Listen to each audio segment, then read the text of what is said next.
Welcome to the Health Science Podcast, sponsored by the National Health Association. I'm your host, Dr. Frank Sabatino, and today I'm absolutely delighted to have as my guest Dr. Matthew Lederman. Dr. Lederman is a board-certified internal medicine specialist, but he's also someone who's gone into some other directions we really want to explore. He's a best-selling author of a New York Times bestseller, The Forks Over Knives Plan, which he co-authored. They have a wonderful book called Wellness to Wonderful. He's been involved as a corporate medical advisor, and he's been involved as a certified nonviolent communicator. So welcome, Dr. Lederman. It's such a pleasure to have you. Welcome to the Health Science Podcast, brought to you by the National Health Association, the oldest organization in the world championing the extraordinary benefits of a whole plant food diet and healthy lifestyle, as well as water-only fasting. We believe that health results from healthful living and focus on evidence-based science that promotes the health of you and your loved ones, as well as the health of all animals and the environment. We feature experts from a cross-section of disciplines within the plant nutrition, vegan, psychological, environmental, and animal compassion sectors. I'm your host, Dr. Frank Sabatino, the NHA's Director of Health Education. Oh, thanks for having me. I appreciate it. Yeah, when we get into your connection to Forks Over Knives, which I guess brought you some interesting recognition, what led you on that path to get to that place? I mean, you were obviously practicing a more plant-exclusive lifestyle medicine to be part of that. So give us a little rundown on your path up to that and what went on in your life before that could have been aha moments that brought you to that realization. Yeah, the aha moment for me was being in medicine and feeling really disheartened by the lack of tools and ability to really help heal chronic disease. So I was doing what I was told, and at a certain point, I remember looking to my friends and saying, "Is this all we got? Is this, in clinics and people just keep coming back just as miserable as they were the last time, and you try a different pill?" And I just remember thinking, I can't do this for the rest of my life this way. And I was going to get out of medicine altogether, but I stumbled across a couple of different books that I remember through them. I remember reading and saying, I think this book is going to tell me to be vegan. And I said, this is crazy. And I didn't want to be vegan. But I said, it's promising some amazing things. And I said, let me try it. I like to test things out. I do everything 110%. I ate rice and beans for about a week just to see what this would feel like. I thought I'd feel terrible. And I turned out to feel great. And I had these different digestive issues, and my energy was different. And I was like, this is fantastic, but I'm not going to get enough protein. I was looking for excuses. I'm not going to get enough protein. I'm not going to get enough calcium, all that usual stuff. I looked that up and I said, oh, damn, I can get enough protein and calcium. I can't, I said, but let me come up with another excuse. And I said, I'm not gonna be able to make it taste well. I can't live off rice and beans for the rest of my life.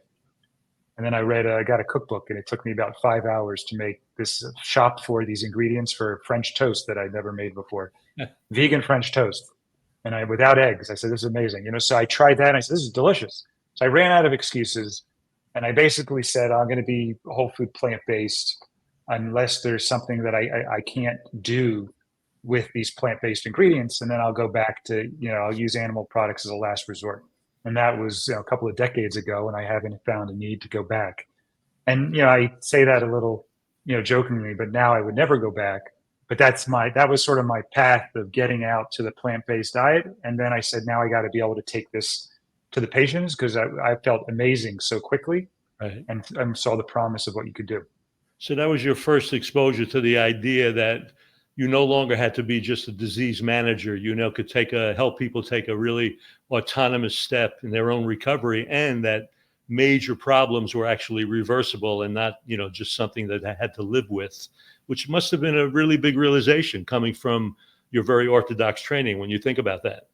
Right. It was very interesting. And at first I just said, wow, I can help myself and my family. I didn't think about making it a profession. But then as I read more and more, I just thought, this is so powerful. And I got into the field of medicine to help people.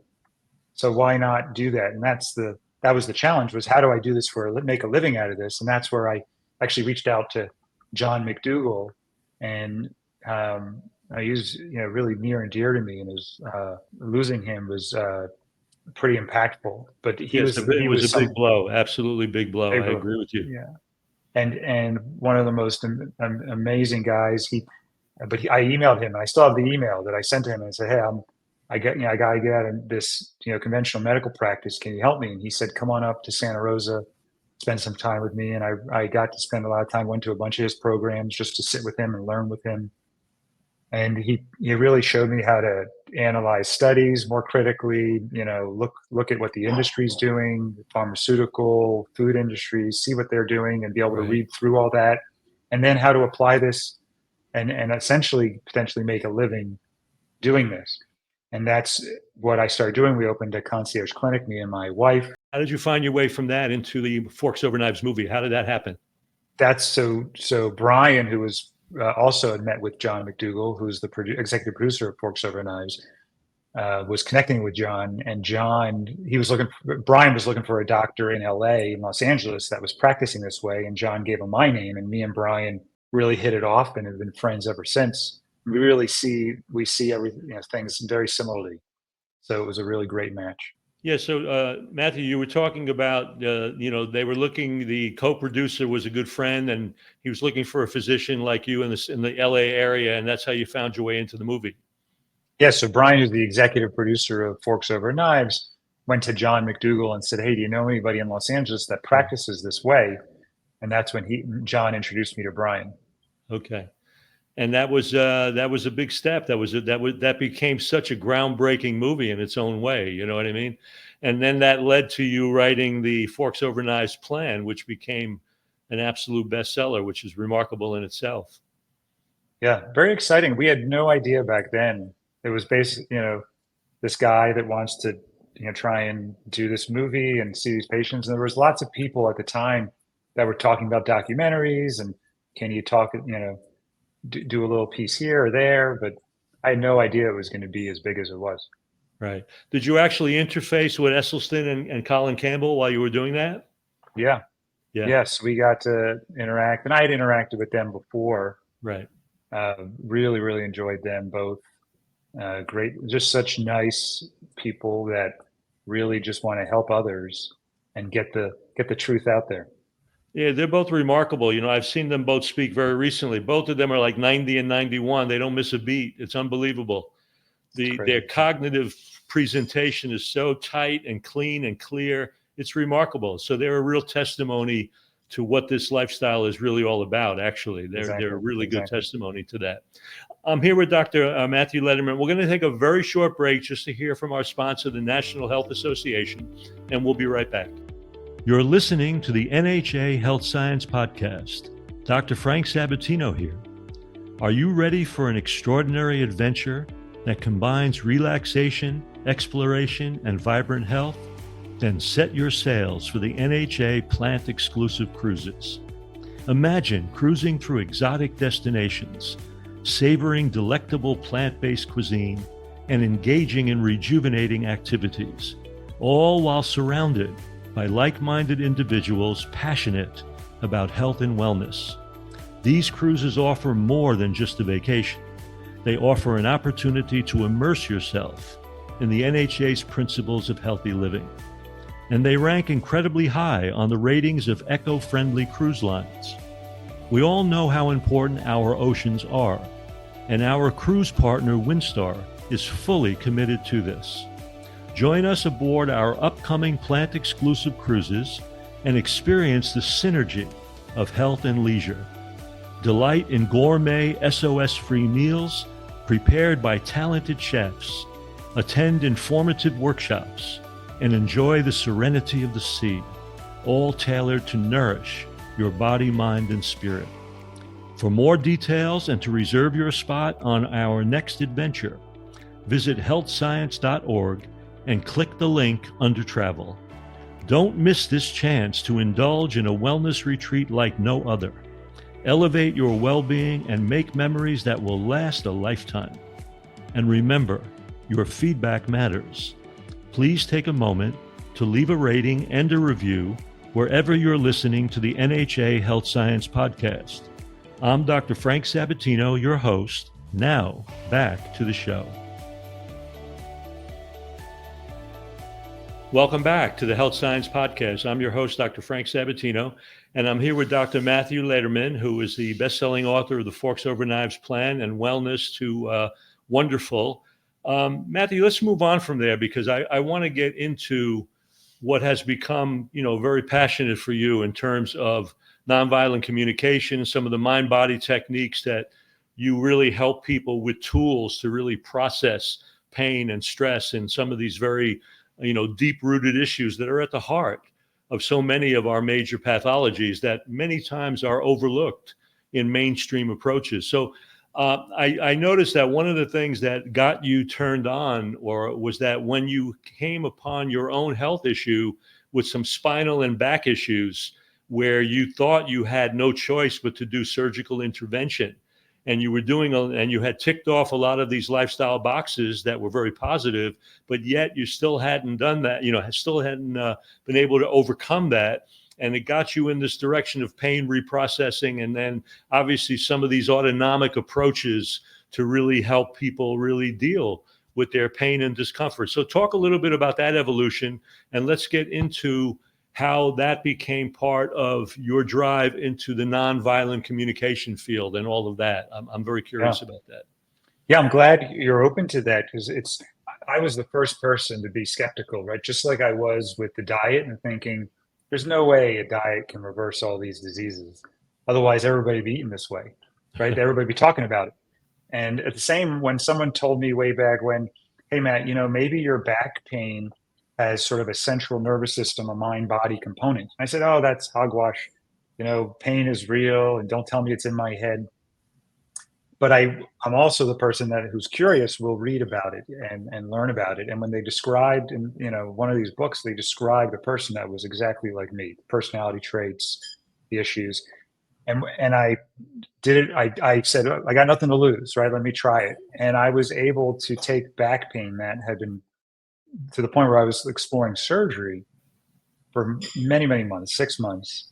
And it went away in a couple of months, like gone.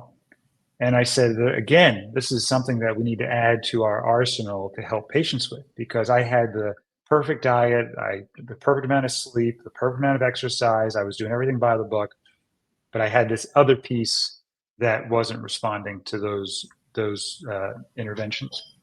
And that to me was exciting. And then I said, okay, well, I know this works, but now what's exciting is there's more and more data coming out as to why it works. And that's when we coined, my wife and I, this term connection medicine, which is something that I believe is so important if we want to be able to heal chronic disease. And people said, oh, well, you moved on from, Matt, you've gone from conventional medicine, then you moved on to nutrition. Now you're moving on to connection. And I said, I'm not moving on. I'm adding. It's cumulative, right? The diet is so important, but there's times where I use Western medicine. It's very important, and then there's the connection piece. That's so important too, and you got to put it all together if you're really trying to optimize health and well-being, and that's what I do. And so it's very much primary care from that perspective, right? It's very much a general practice. We're just bringing in more healing modalities and not limiting ourselves to pills and procedures in Western medicine. So Matthew, when you started getting into that, you became certified in nonviolent communication. Talk about the importance of that to you, because obviously it became a passionate study for you. And it was something that you saw would be a way to make peace and create more harmony in families and children and adults. And you even went on from being a pretty involved corporate medical advisor to creating your own, WeHeal, and then the We Be Calm setup, which even has apparatus that help children and adults find that kind of parasympathetic calm that can be so powerful in the healing process. So talk about that and how that came to be for you. Yes, so messages of safety versus messages of threat. That's the name of the game.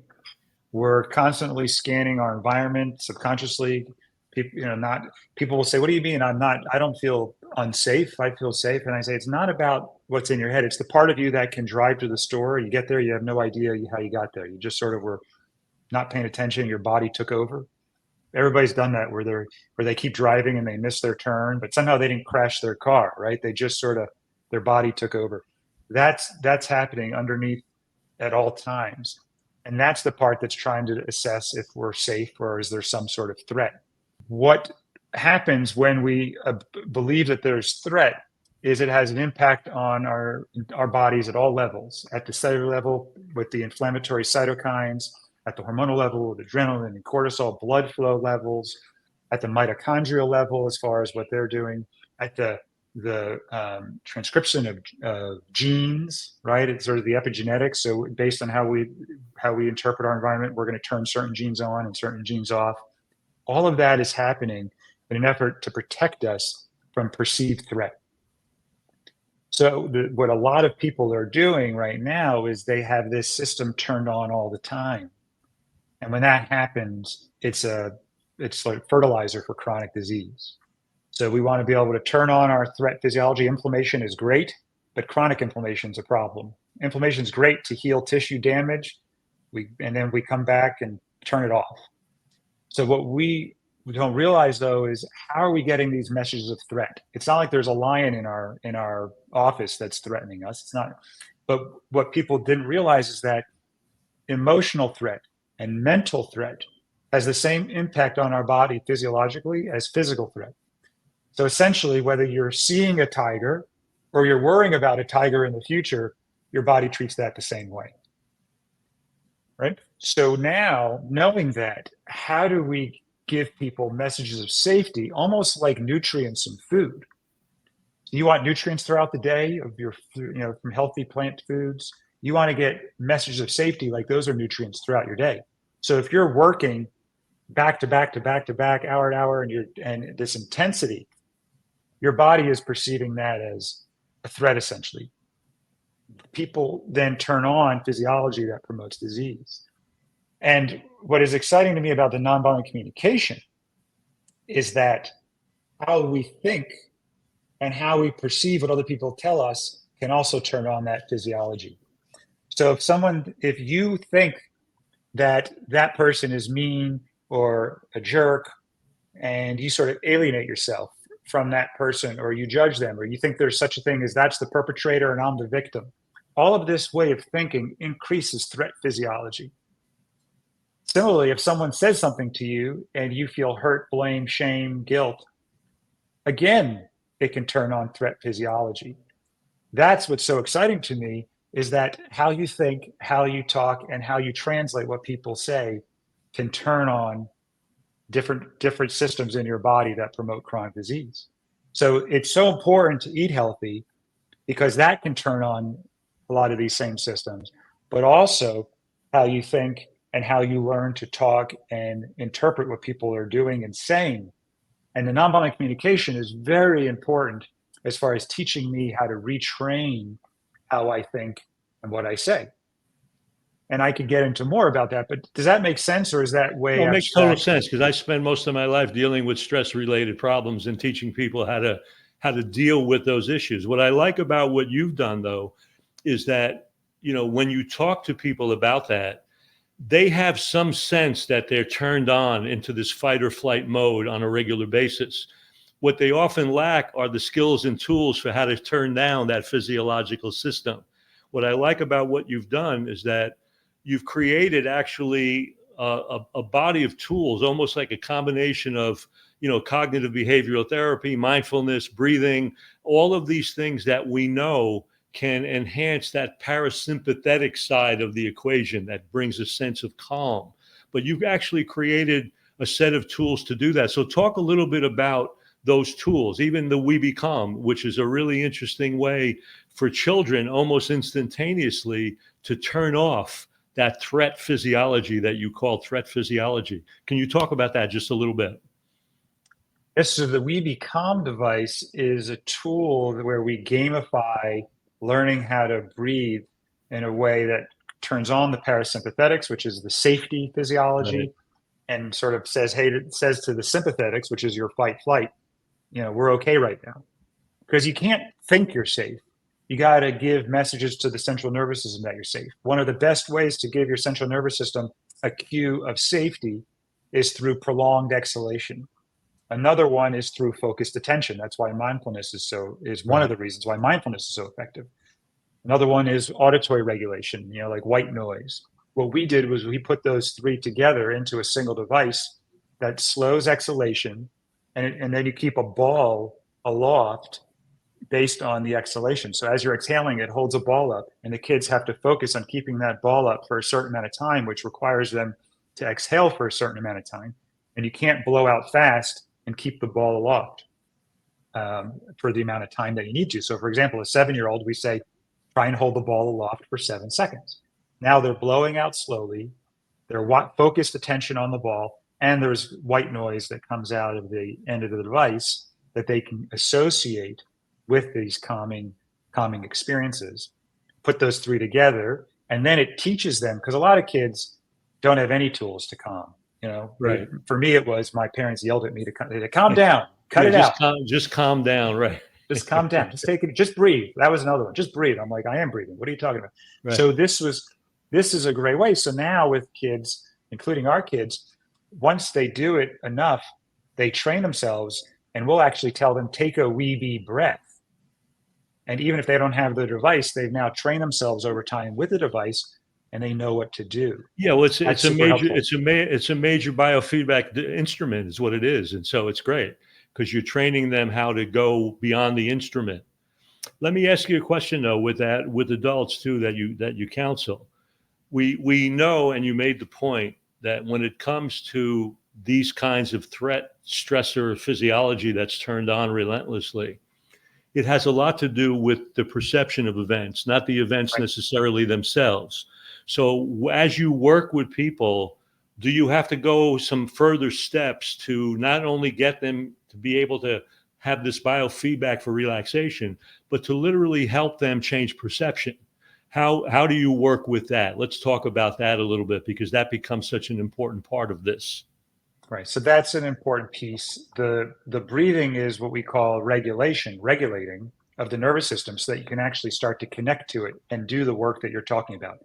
If your body's in this threat physiology, fight, flight state, you can't even reason with it. It's like that's why meditation's hard for people that are chronically immobilized in fight or flight. Imagine I threw a tiger in your room and I said, hey, why don't you go meditate? You're going to say, what are you kidding me? I got to deal with this threat. You can't meditate right now. So you want to regulate, get people to feel safe. And then the meditation, that type of work, the mind body work, now has a space to do its job, which also is very important in maintenance. So yes, we do, through the nonviolent communication, we teach people to connect to their feelings at all ages, and we change how they think about feelings. For example, anxiety or sadness. There's a whole shift in how they approach it, and then we give them tools what to do with it. So, for example, I'll have a guy that called us and was having panic attacks and shakes multiple times a day, and we say, hey, this is what we got. We got to retrain you on how you approach your world. And the anxiety is not a problem. That's a feeling that's letting you know you have certain needs around safety and security that aren't being met. So how can we help you feel safe and secure? We don't want to make the anxiety go away. Right. We want to address the needs that the anxiety is trying to get your attention around. Like feelings, people think of feelings as good or bad. And what I'll say is that feelings are just there to tell you that action is needed. And without those, we're going to be in a lot of trouble. If you couldn't feel hunger, you would never meet your need for food. If you couldn't feel the feeling of fear, you wouldn't step back from the edge of a cliff. So when someone's feeling anxiety, I want them to say, oh, thank you for anxiety. You're trying to let me know what's going on. There's something going on. And then I can deal with that. But if people think anxiety is a problem, or they try to get rid of their anxiety, it's a bad thing, and I don't want to come back and I'm scared of it, that shifts their relationship to it. And I say, hey, when you feel hungry, do you get scared that you're going to feel hungry again? Do you try to make the hunger go away? No, you try to meet your need for food, and then you go and take care of that need, and the hunger naturally goes away. So I'm not saying you should just live with hunger, and I'm not saying you should just live with anxiety. I'm saying let's deal with what the anxiety is trying to get your attention around. And the way we're currently doing it in a lot of systems, to me, is not effective. Does that And make not only sense? that, actually, it's dangerous. If you look at all the benzodiazepines that are used for that purpose, which creates such addiction and devastation in people's lives. So we know that's not really working. That's not really solving that problem. It's trying to put a Band-Aid on a problem and only making it significantly worse.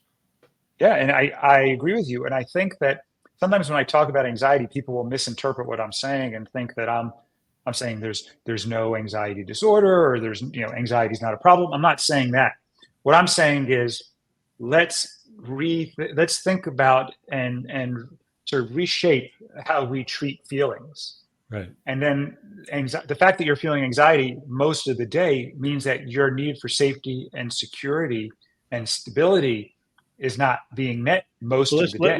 let's touch right there, because I want to understand how you take that person and inspire that ground, that safe ground of stability and safety, because you're making a very important point. Is that do you inspire that by making them aware that their body's not attacking them, that it's really a powerful organism that they're connected to? How do you inspire that ground, that foundation of security and safety? Because that's a big part of the battle.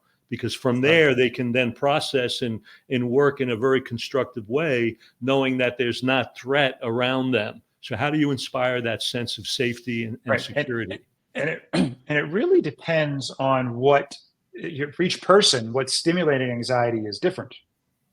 So depending on what's going, one person might be afraid, they're anxious because they're about to get in the car and they're not going to have access to a bathroom.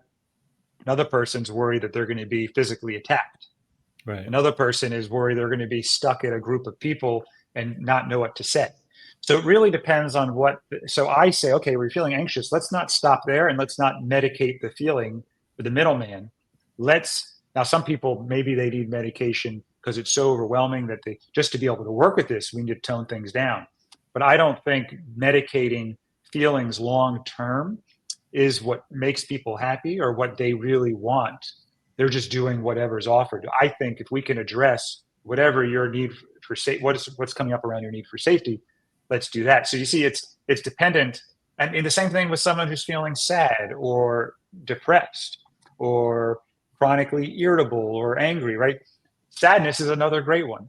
Right. A lot of people think that sadness is this thing that I got to make go away. And I want people and that's the other thing, they'll think of feelings as good or bad. How you approach the feeling will determine if it's pleasant or unpleasant. So if I try to resist and avoid sadness and I get scared of it because I want to make this terrible thing go away because that's how I was educated. Right. Parents are like, oh my God, you're sad. What can I do? I got to fix it. And they move fast and let's prevent you from being sad versus no. Hey, sadness. Thanks for coming. If you're going to miss somebody because you're going away. I was working with a little girl going to camp. She was 10 years old. And she was feeling really sad going away to sleepaway camp. And I said, the sadness is letting you know that you really love your parents, and being away from them sort of brings that up. And that's a beautiful thing. And when you have that sadness and you let it be there and you connect to it, and there's different ways, which again, I can get into if you want, about how we spend time with it. Because that was confusing to me. People would say when I first learned, they're like, oh, spend time with your sadness. Feel your feelings. I said, I am feeling my sadness. What do? I don't know what to do. What do you mean? So there's learning some of the tools around that is helpful. Mm-hmm.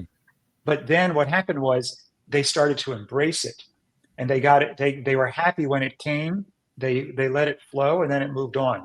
And just like you're not worried that happiness is going to stick around and never go away, the same thing with sadness. People have this worry that if they feel an unpleasant feeling, what happens if it never goes away or keeps coming back? We don't have that concern with happiness. And to me, all feelings are similar, where they come and they go, unless you resist them.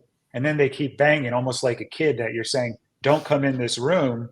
And what do they want to do? They want to keep coming in that room until you let them in and give them a little acknowledgement and attention. Well, I'm going to go on. I'm going to lean into that with you a little bit more. But for right now, I want people to know where they can find you. So where do they go to learn more about you, learn more about your work, perhaps even work with you? Where would they go, Matthew? So there's webetogether.com is the website where we're doing a lot of work. It's all around bringing families together. We help families and children, and it's around connection. We have a podcast we're about to release called We Be Parents. And again, it's around helping families connect. I think for the health piece that probably a large part of your audience is interested in, the connection is sort of the medicine for a lot of these chronic disease issues, especially when they persist after you get the diet and lifestyle correct, or for the people that know what to eat, but they can't do it. And for them, there's a lot of this other stuff around connection that helps them get over that, get past that obstacle. So if they want to learn more about the health piece, they can go to WeHeal.health, which is another website which is more focused on that. But just so people understand, there's the connection is the medicine. The connection work Right. is the medicine, just like the nutrition, the diet, and the sleep, and all that is the medicine. Yeah, we're going to get into that. But the point you made is really important, because part of the threat physiology that we talk about happens because we're not really living or really addressing our lives moment to moment. It's very much about being lost in the traumas and sorrows of the past, or being apprehensive about what may happen in the future. Mm-hmm. When in fact the past occurred, the future may or may not occur. So in certain ways, you're living in an illusion when that's where you constantly identify, instead of embracing and leaning into each moment and the feelings that come up and down in that magical mystery tour of embracing present time. So I think that's really a remarkable part of your work. And I think that's great that you're actually sharing the tools for people to lean into those feelings, because your point is 100% well made. If you're afraid of fear, you keep reinstating fear in your life, and you keep reinstating the very emotions that you're not allowing yourself to process more effectively by leaning into them. And that's old Buddhist technique. Alan Watts, I don't know if you remember Alan Watts, but he wrote a book back in 1950 called The Wisdom of Insecurity. And it was very much about that process of how by leaning in, you diffuse the power of those emotions for really directing your life in a devastating pathological way. So I love what you're doing in that regard, and bringing that into your practice of medicine, which is remarkable. I think it's remarkable. This is so important. This is so important. One of the patients that was dealing with anxiety, I said he was nervous to tell me that he hadn't had a panic attack in a month because he didn't want to jinx it. And I said that's what we got to still work on, because that means you're still scared of the anxiety. Right. I said, I want you to treat your anxiety like you would hunger. Do you get scared that you're going to be hungry tonight? No, it's a feeling that lets you know you have a need, food, to be met. If anxiety comes up now, you have tools and you have awareness of what can help you feel more safe, secure, and stable in that moment. Now, it might be, to your point, I'm thinking about something in the past, I'm worrying about something in the future, that also can trigger anxiety, but we can deal with that too. Right. So when someone says to me, Matt, I can't sleep, and I'll hear about them and how they're approaching their lives, and I'll say, you're mobilized in threat physiology 99% of the day. I said, your body just can't turn that off and go to sleep. I said, your body's doing exactly what it should, which is stay awake, because it thinks there's a threat around the corner. So it doesn't want to go to sleep until it feels it's safe to do so. So they think there's something wrong with them when they can't sleep. I'll say, if you could sleep the way you're running your life right now, then there's something wrong with you. So do you see how we look at it differently? It's so important. Yeah, it's important for our audience to recognize that there's that option. They have that capability, which is so powerful.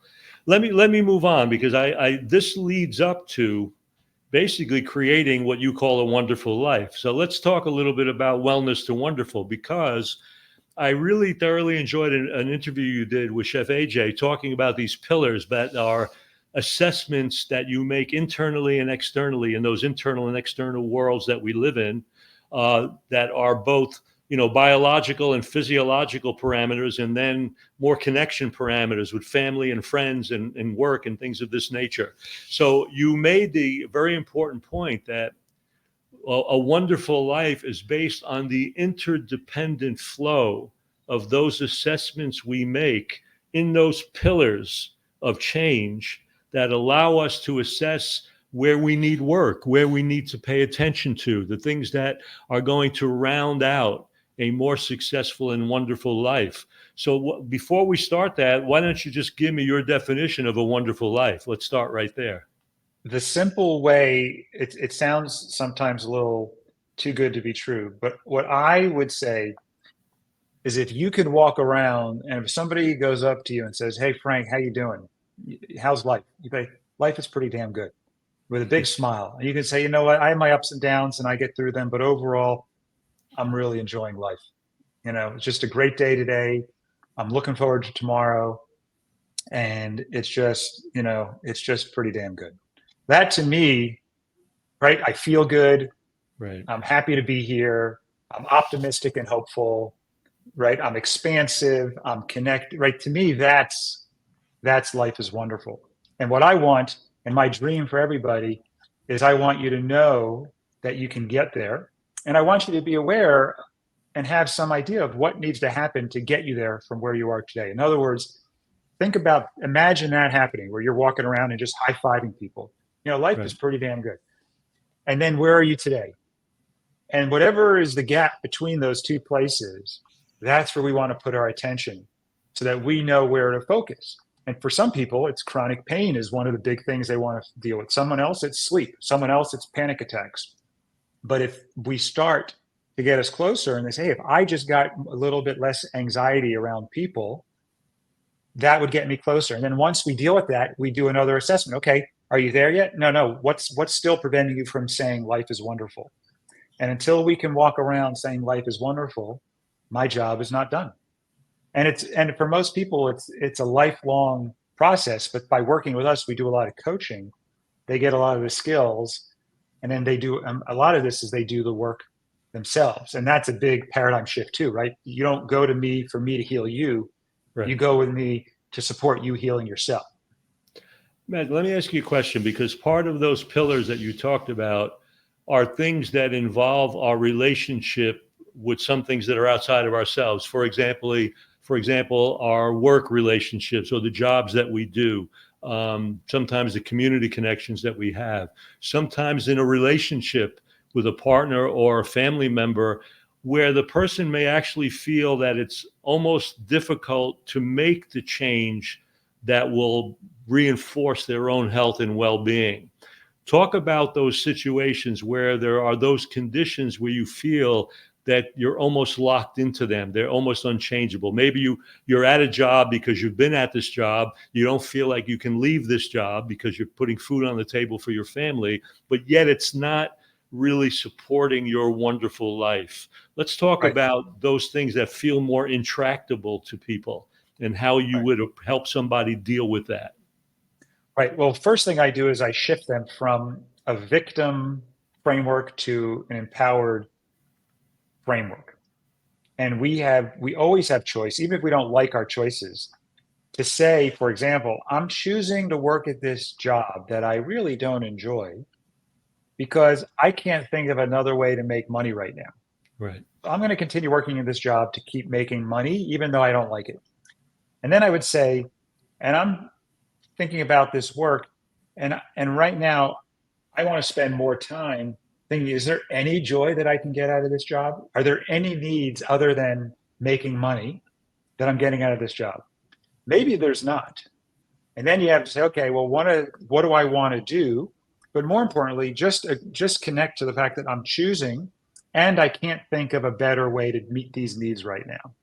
That shifts people immediately to a very empowered place. And then you can say, I'm going to choose to start exploring other jobs that will meet more needs. For example, some people meet their need for meaning and purpose with their work. Other people don't. Other people, the job is simply to put food on the table. But then some people are working and they're just really enjoying connecting with other people at work, whoever it is. I met one of the happiest people I ever met was when I was at Kaiser, and one of the janitors there in the elevator, constantly saying hello, talking to people. He would high five me, just super happy. And and I asked him, I just love talking to people. Another guy is the mailman in our building. He just really loves connecting with people. And that's what I found is connection is at the heart of happiness and this interdependence. I think we've shifted, especially in Western cultures, to this independent framework where it's all, I got to worry about myself. I got to take care of myself, and it's all about me. And it's very hard to really be happy where you're not in this, what we call interdependent framework, where we're all waves in the same ocean, right? Where your happiness actually affects my happiness versus right now I'm going to take care of myself. I'm going to accumulate as much as I can for the future because there's going to be no one that's going to care about me other than myself, right? So to me, the job is not really the issue right now. It's more your framework, how you're approaching life, how you're thinking about life, which affects the job. It affects your sense of choice around the job. It affects how you show up in the job. And then whether you change the job or not is less important when you get this other stuff starting to flow. Does that make sense? Yeah, it makes a lot of sense. Yeah, so the bottom line is we are a social animal that evolved through connection. I think people don't realize that we would not have survived without tribal connection, without understanding that by that interdependent connection and support of each other is how we dealt with aggressors, how we dealt with strife and challenge in the environment. And there's still, I believe, a deep part of that in our entire gene architecture. Yes, 110%. We are one of the best ways to turn on safety physiology is connection and social engagement. In fact, there's something called the conserved transcriptional response to adversity, CTRA. And basically that, you think about that as when you're mobilized for threat, it increases inflammation, and it decreases the immune system's ability to fight viruses and sort of shifts resources towards fighting bacteria. Right. When you're in a safe, pro-social environment, the biggest concern is viral infection getting between different people. So when you're feeling safe, it makes sense to turn on everything to focus on viruses. When you don't feel safe, when there's a threat, there's a tiger that's going to bite your arm. Now you're worried about bacteria coming in through the bite or a fracture or something like that. So now you shift from fighting viruses to fighting bacteria. So it's really interesting to me. Also, the same stuff that can help you fight viruses, also it helps you fight the spread of cancer and cancer growth. So when we feel safe, we become expert viral fighters, or we turn on the immune system, the parts that can really fight viruses, can really stop cancer growth, but we're not as good at fighting, let's say, bacterial infections. To me, that shows physiologically, like at the immune system level, how we can turn on and off based on whether we're socially engaged and safe and we want to fight viruses. Hey, we're not socially engaged. We're worried about ourselves. We're about to get, we have a cut. We're bleeding to death.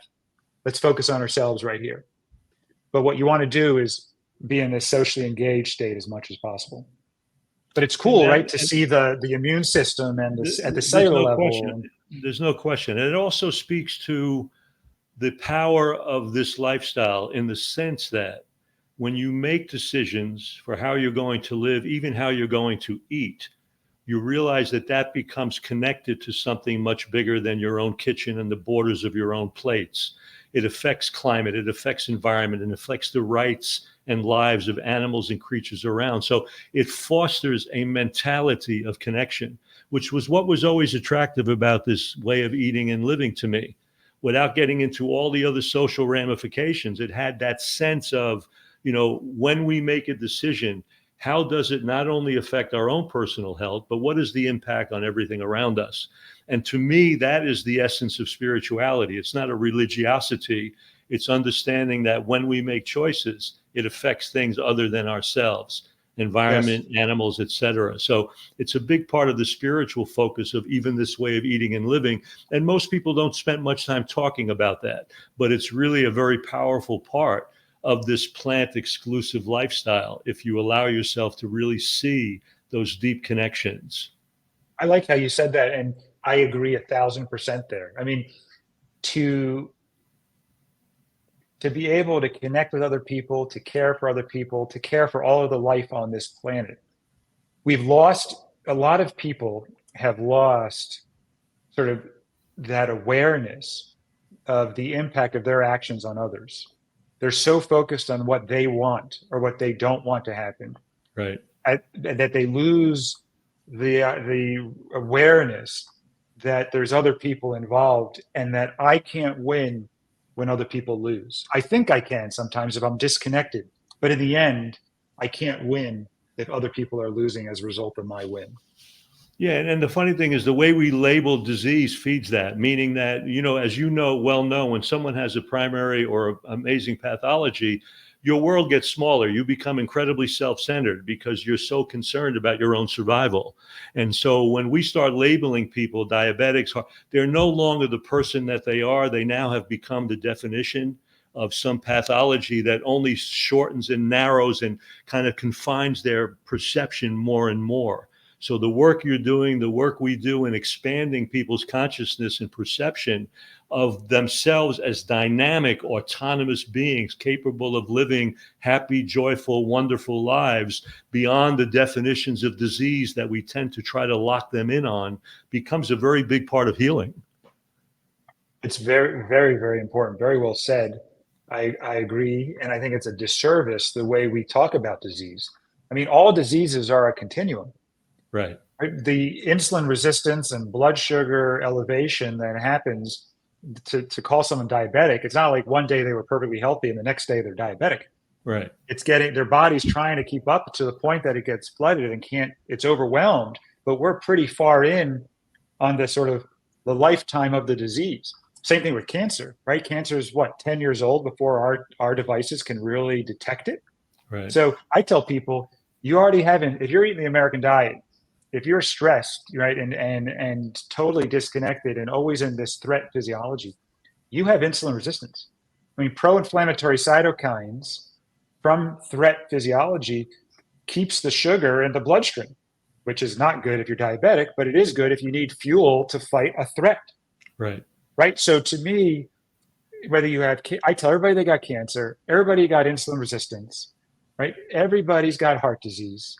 It's just, do you want to wait until it's bad enough that our, pretty weak tools in the grand scheme of things can detect it? Or do you want to start treating it now? And even if we detect it later, there's no reason to get depressed. Everybody's got it. They just have it to different levels. You're just lucky enough that you know now. And you can do something about it much of the time. So Matthew, where do you go from here? What's on your horizon for what you would like to accomplish and do with the work that you're connected to? More of the same, or you're looking at other things?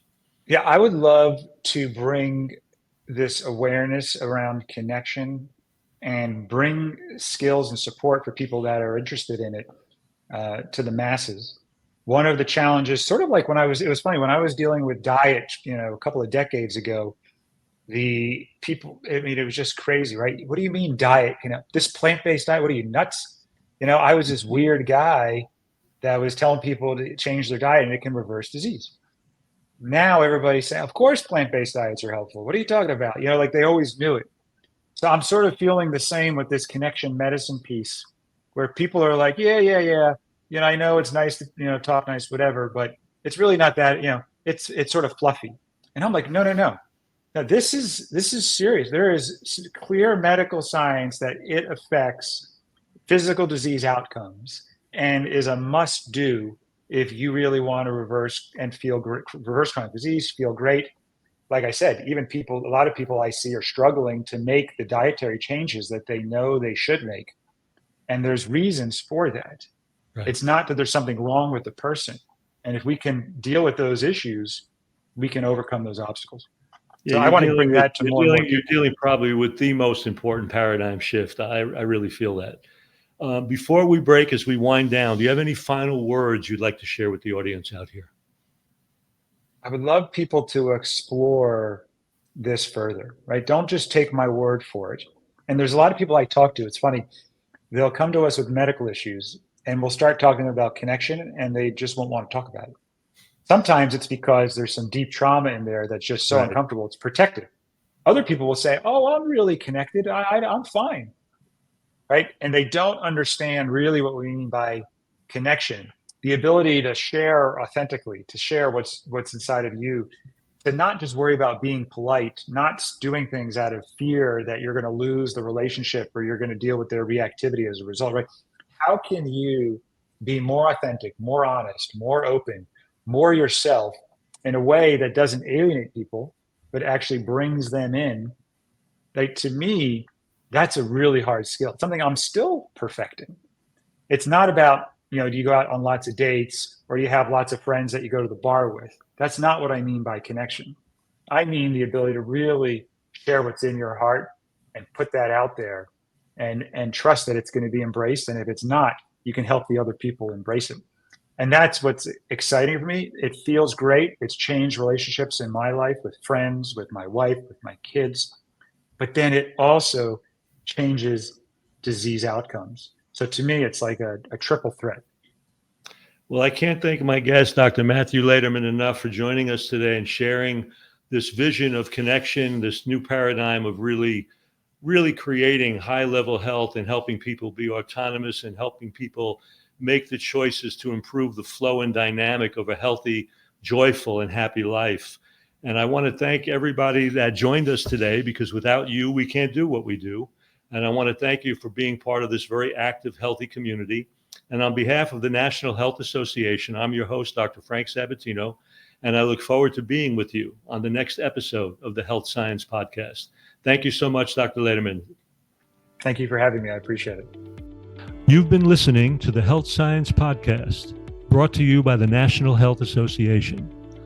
Thank you for joining us today and for your commitment to evidence-based health science that backs a whole food, plant-exclusive lifestyle and contributes to the well-being of all people, animals, and our environment.